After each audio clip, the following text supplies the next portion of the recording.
Chapter 12. Again, Stanley was the last one to finish digging. It was late afternoon when he dragged himself back to the compound. This time, he would have accepted a ride on the truck if it was offered. When he got to the tent, he found Mr. Bedinsky and the other boys sitting in a circle on the ground. "Welcome, Stanley," said Mr. Bedinsky. "Hey, caveman, you get your hole dug?" said a magnet. He managed to nod. "You spit in it?" asked Squid. He nodded again. "You're right," he said to X-Ray. "The second hole's the hardest." X-Ray shook his head. "The third hole's the hardest," he said. "Come join our circle," said Mr. Bedinsky.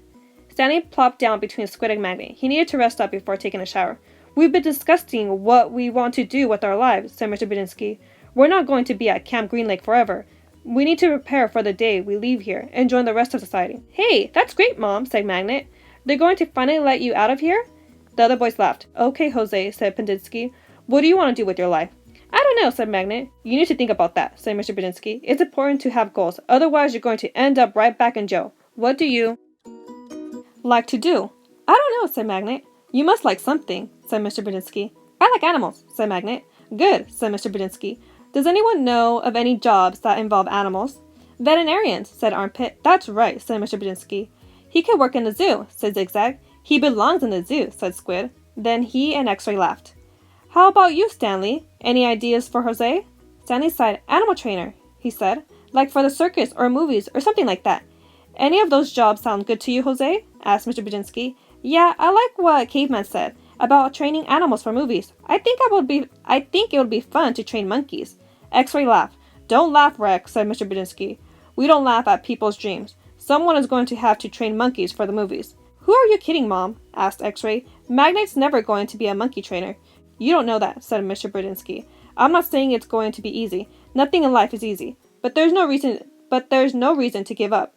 You'll be surprised what you can accomplish if you set your mind to it. After all, you only have one life, so you should try to make the most of it." Stanley tried to figure out what he'll say if Mr. Bedinsky asked him what he wanted to do with his life.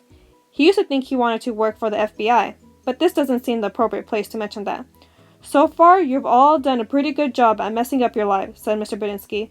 "I know you think you're cool," he looked at Stanley. "So you're a caveman now, huh? You like digging holes, caveman?" Stanley didn't know what to say. "Well, let me tell you something, caveman. You're here on account of one person. If it wasn't for that person, you wouldn't be here digging holes in the hot sun. You know who that person is? My no-good, dirty, rotten, pig-stealing great-grandfather?" The other boys howled with laughter. Even Zero smiled. It was for the first time Stanley had ever seen Zero smile. He usually has such an angry expression on his face. Now he had such a huge smile. It almost seemed too big for his face, like the smile on a jack-o'-lantern. "No," said Mr. Bedinsky. "That person is you, Stanley. You're the reason you are here.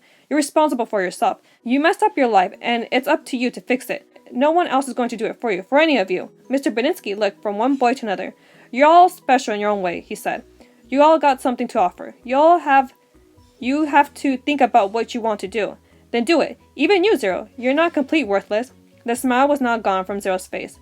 "What do you want to do with your life?" Mr. Bedinsky asked him. Zero's mouth was shut tight as he glared at Mr. Bedinsky. His dark eyes seemed to expand. "What about it, Zero?" asked Mr. Bedinsky. "What do you like to do?" "I like to dig holes."